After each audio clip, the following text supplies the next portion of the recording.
Goa, right now we are present here at the International Film Festival, and we are here at the State and Country Pavilion of the Delhi Tourism. And I have with me Mr. Manik Sharma. So, to know more about this, let us get an insight about this. Sir, welcome to IFFI. And first and foremost, give us an insight. How is it being here in Goa?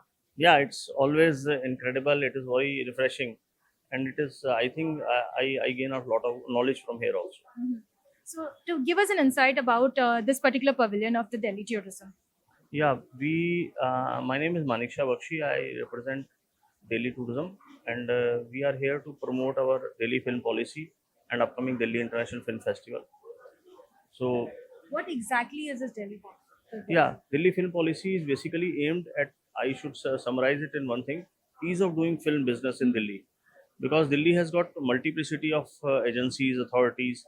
The production houses always have an issue whom to approach and how to get the work done.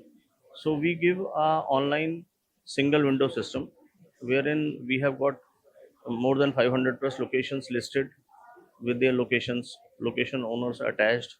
So the production houses register with us, and ultimately they give all the location departments give the online permissions. They receive online location fees, and we facilitate. So, इसमें what is the major challenges that you are coming across right now? Challenge तो शुरू में यही था कि दिल्ली के अंदर सबसे बड़ा प्रोडक्शन हाउसेस को यही नहीं पता होता था कि ये जिस जगह हम शूटिंग करने जा रहे हैं इसका लोकेशन का ओनर कौन है, क्योंकि दिल्ली में कुछ लोकेशंस हैं जिसको कि सेंट्रल गवर्नमेंट की एजेंसीज मॉनिटर करती हैं, कुछ स्टेट गवर्नमेंट है, many part of Delhi are covered by municipal corporation of Delhi. There are properties which are interlinked private type, सुंदर नर्सरी. फिर दिल्ली की कुछ ऐसी नई लोकेशंस हैं जैसे आप मेरे पीछे देख पा रहे हैं. ये लोकेशंस ऐसी हैं जो पिछले एक 10 साल का भारत सरकार और दिल्ली सरकार का प्रयास है, और ये सब चीज़ें नई नई लोकेशंस बन के दिल्ली में उभर के सामने आई हैं. और तो इनके साथ लोगों को जोड़ना और प्रोडक्शन हाउसेस को मदद करना, और उनको फिल्म शूटिंग में दिक्कतें ना आए, ना तो लोकेशंस की परमिशन लेने की और ना ही उनको फिल्म शूटिंग की, इसीलिए हम उनकी मदद करते हैं. So, you're giving them permission, or you are ensuring that the permission is clear? Some of the properties are owned by us. For example, Delhi Haat INA जैसे आप देख पा रहे हैं, ये हमारी खुद की प्रॉपर्टी है, इसकी परमिशन हम खुद देते हैं. बाकी हम सब लोकेशंस के ओनर्स के साथ हम उनको टाई अप करके, हमारा टाई अप है, ऑनलाइन लिंकेजेस हैं बहुत सारी प्रॉपर्टीज के साथ, और हम उन्हें फैसिलिटेट कराते हैं. So, अगर like कल को मुझे एक मूवी शूट करनी है वहाँ पे, so how is the procedure? What is the thing that first thing that I'm supposed to do when it comes to location permission shoot? Just log into our portal Which is delhitourism.gov.in के अंदर एक ई film clearance का portal है. आप उस portal के अंदर आइए. उस पोर्टल के अंदर आके आप अपने जो आपको जगह चाहिए उस जगह को आप सेलेक्ट कीजिए. सेलेक्ट करने के बाद आपको आपकी एप्लीकेशन उस लोकेशन के ओनर तक, दिल्ली पुलिस तक, दिल्ली ट्रैफिक पुलिस तक अपने आप पहुंच जाएगी. वो लोकेशन के ओनर आपको परमिशन देंगे, पुलिस की आपको फैसिलिटेशन होगी, दिल्ली ट्रैफिक पुलिस की फैसिलिटेशन होगी, और उसके बाद आप अपनी ऑनलाइन फीस जमा कराइए और आप अपने डेजिग्नेटेड डे पर आके अपनी उस जगह पे फिल्म शूटिंग करिए. so how long this entire procedure takes? We have maximum duration of 15 days only, and at all the locations we have deemed permission also. कि 15 दिन में परमिशन नहीं देंगे तो मान लीजिएगा परमिशन मिल गई. Oh, okay, very nice. I think that is a very wonderful initiative that you all have taken up to ensure that the work is done faster in this way. How would you see the opportunities that are coming in from international way? Now, right now we are present here at IFFI.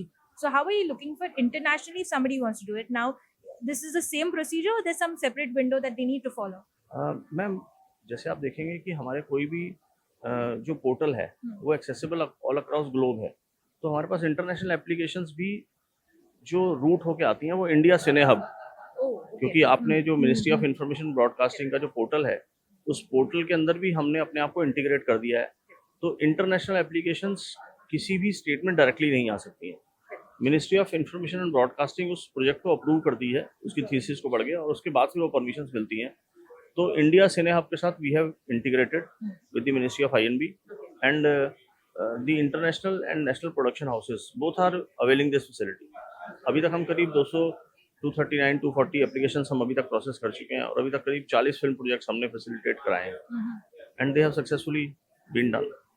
I think it's a wonderful job that you all are doing right now, because we need to ensure that it becomes much more easier for filmmakers, because a lot of times it goes into that, or else it happens illegally shooting if in case the permissions are not given नहीं, on हम तो time. कहेंगे कि आप सब काम legally कीजिए production houses को, क्योंकि प्रोडक्शन हाउसेस जब लीगली काम करेंगे then they are eligible for subsidy.